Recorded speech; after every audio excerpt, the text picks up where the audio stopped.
വൃദ്ധനായ ഒരു പിതാവ് പരാതിയുമായി കോടതിയെ സമീപിച്ചു. ജഡ്ജി ചോദിച്ചു, ആർക്കെതിരെയാണ് നിങ്ങളുടെ പരാതി? എൻ്റെ മകനെതിരെയാണ്.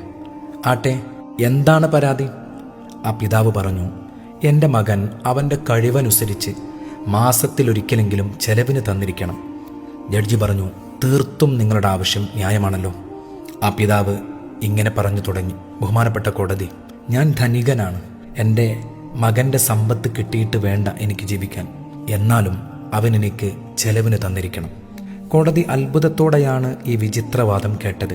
തുടർന്ന് മകൻ്റെ പേരും വിലാസവും ജഡ്ജി എഴുതിയെടുത്ത് മകനെ എത്രയും പെട്ടെന്ന് ഹാജരാക്കാൻ ആവശ്യപ്പെട്ടു.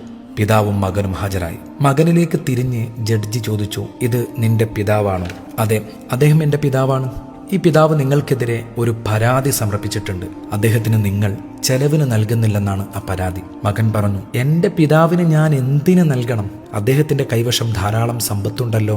ജഡ്ജി പറഞ്ഞു, ഇത് നിങ്ങളുടെ പിതാവിന് ന്യായമായും കിട്ടേണ്ട അവകാശമാണ്. അന്നേരം ആ പിതാവ് ഇടപെട്ടു, ബഹുമാനപ്പെട്ട കോടതി, എൻ്റെ മകൻ മാസത്തിലൊരിക്കൽ ഒരു ദീനാറെങ്കിലും നൽകണം എന്ന് അങ്ങ് ഉത്തരവിട്ടാൽ ഞാൻ സന്തുഷ്ടനാകും. പക്ഷെ ഒരു കണ്ടീഷനുണ്ട്. ഒരു ദിവസം പോലും മുടങ്ങാതെ തീരുമാനിക്കപ്പെട്ട ഡേറ്റിന് കൃത്യമായി ആ പണം അവൻ തന്നിരിക്കണം. തർക്ക വിതർക്കങ്ങൾക്കൊടുവിൽ ജഡ്ജി വിധി വായിച്ചു. ഇന്നാലിന്നയാൾ തന്റെ പിതാവിന്റെ കൈവശം എല്ലാ മാസവും 3-ാം തീയതി മുടങ്ങാതെ ഒരു ദീനാർ വീതം നൽകിയിരിക്കണം. കോടതി പിരിഞ്ഞൊഴിയും മുമ്പ് ജഡ്ജി ആശ്ചര്യത്തോടെ പിതാവിനോട് ചോദിച്ചു, നിങ്ങൾ എന്തിനാണ് ഇത്ര നിസ്സാരമായി ഒരു ദീനാർ മകനിൽ നിന്നും കിട്ടിയിരിക്കണമെന്ന് വാശി പിടിച്ചത്? ആ പിതാവ് കരഞ്ഞുകൊണ്ട് ഇങ്ങനെ പറഞ്ഞു, എൻ്റെ മകൻ മുഴു സമയം ജോലിയിൽ വ്യാപൃതനാണ്, കൂടെ ബിസിയുമാണ്. ഒന്ന് ഫോണിൽ വിളിച്ചെങ്കിലും എന്നെ അന്വേഷിക്കാൻ അവന് സമയം കിട്ടുന്നില്ല. എനിക്കാവട്ടെ അവനെ കാണാതിരിക്കാനും മിണ്ടാതിരിക്കാനും ആവുന്നില്ല. ഈ കോടതി വിധി നിലവിൽ വന്നാൽ മാസത്തിലൊരിക്കലെങ്കിലും എൻ്റെ മകനെ എനിക്ക് കാണാമല്ലോ. ഇതൊരു ചെറു കഥയാണ്, ഗുണപാഠങ്ങളേറെയുള്ള കഥ.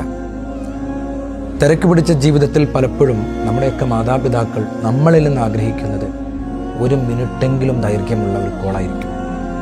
ഉമ്മ, ഉപ്പ, എന്തൊക്കെ വിശേഷം എന്ന് മാത്രം അന്വേഷിച്ചാൽ മതിയാകും അവരുടെ മുഖത്തെ പുഞ്ചിരി വിടരാൻ. അവരുള്ള കാലം ഏറ്റവും നന്നായിട്ട് എൻജോയ് ചെയ്യാം. അവർ പോകുമ്പോഴേ ആ ശൂന്യത പലപ്പോഴും പലർക്കും ബോധ്യമാകും. അള്ളാഹു നമ്മുടെയൊക്കെ മാതാപിതാക്കൾക്ക് ദീർഘായുസ്സും ആഫിയത്തും പ്രദാനം ചെയ്യട്ടെ. മരണപ്പെട്ടവർക്ക് അള്ളാഹു മഗ്ഫിറത്തും മർഹമത്തും പ്രദാനം ചെയ്യട്ടെ.